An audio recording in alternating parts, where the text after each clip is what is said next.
তো আমরা গ্রামের মানুষ, গ্রামে যেভাবে রান্না করে আমি সেইভাবেই তোমাদের কাছে দেখাতে চাই বা সেইভাবেই দেখাই। আমি কিন্তু মোটেও তোমাদেরকে রান্না দেখাই না, আমি যেভাবে রান্না করি সেইটাই তোমাদের সঙ্গে একটু শেয়ার করি। সকলের রান্না এক নয়। যাই বা হোক, আসসালামু আলাইকুম বন্ধুরা, তোমরা সকলে কেমন আছো? আশা করি তোমরা আল্লাহর দোয়ায় সকলে ভালোই আছো। আমি ভালো আছি, সকলে আলহামদুলিল্লাহ। তো আমি এইখানে রান্নার জন্য উনুনটা জ্বেলে নিয়েছি, কড়াইয়ে তেল গরম করে নুন হলুদ দিয়ে আলুগুলো ভেজে নিচ্ছি।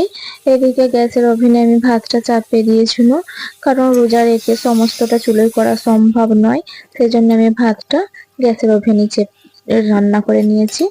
তো আমার ভাতের আসন গালানো হয়ে গেছে, আমি হাঁড়িটা তুলে নিচ্ছি। আবারও এসে একটু নেড়ে চেড়ে আলুটা ভেজে নেবো, নিয়ে তুলে নেবো। কিন্তু আলুগুলো ভেজে তুলে নিয়েছি, তেলের ওপরে পেঁয়াজ দিয়ে একটু লাল লাল করে ভেজে নিয়ে মশলাগুলো সব ঘরোয়া মশলা দিয়ে আমি রান্না করি। তো ঘরোয়া মশলা সবকিছু দিয়ে মশলাটা কষিয়ে গরুর গোস্তটা ওর মধ্যে দিয়ে দিয়েছি, দিয়ে ভালো করে কষিয়ে নেবো। তো কষানো হয়ে গেছে, ওর মধ্যে আলুটা দিয়ে আবারও ভালো করে কষিয়ে নেবো তেল ছাড়া পর্যন্ত। দিয়ে ওর মধ্যে ঝোলের পানি দিয়ে আমি ঢাকনা দিয়ে এদিকে গরুর গোস্ত কুচি কুচি করে নিয়েছি সেহরিতে খাওয়ার জন্য। তো গরুর গোস্ত ভাজবো, তার জন্য আমি পেঁয়াজ কেটে নিচ্ছি। সেহরির সময় মানে ভোরবেলায় ভাত খাওয়ার সময় ঝোল তরকারি ভালো লাগে না খেতে, একটু শুকনো হলে ভালো লাগে। তার জন্য আমি গরুর গোস্তটা কুচি কুচি করে পেঁয়াজ দিয়ে ভেজে নেবো। তো আমি বেশিরভাগ ভোরবেলায় ভাত খাই না, আমি বেশিরভাগ চা দিয়ে মুড়ি খেয়ে নিই। এদিকে আমার শাশুড়ি আর আমার বেটা দুজন মিলে চেঁচামেচি করছে, ঝগড়া করছে, ওটা আমার ছোট ছেলে।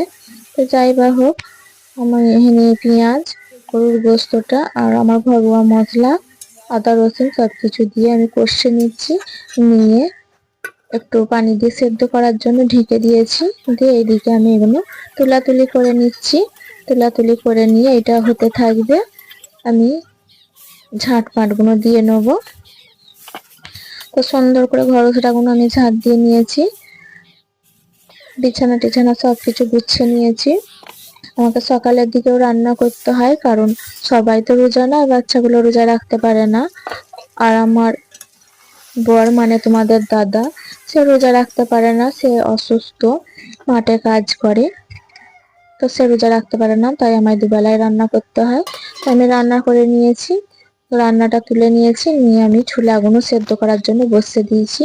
এদিকে আমি ঘর গুছিয়ে নিয়েছি, ঝাঁটপাট দিয়ে নিয়েছি, বিছানা সুন্দর করে গুছিয়ে নিয়েছি, টেবিলও গুছিয়ে নিয়েছি, বইগুলো গুছিয়ে নিয়েছি বাচ্চাদের।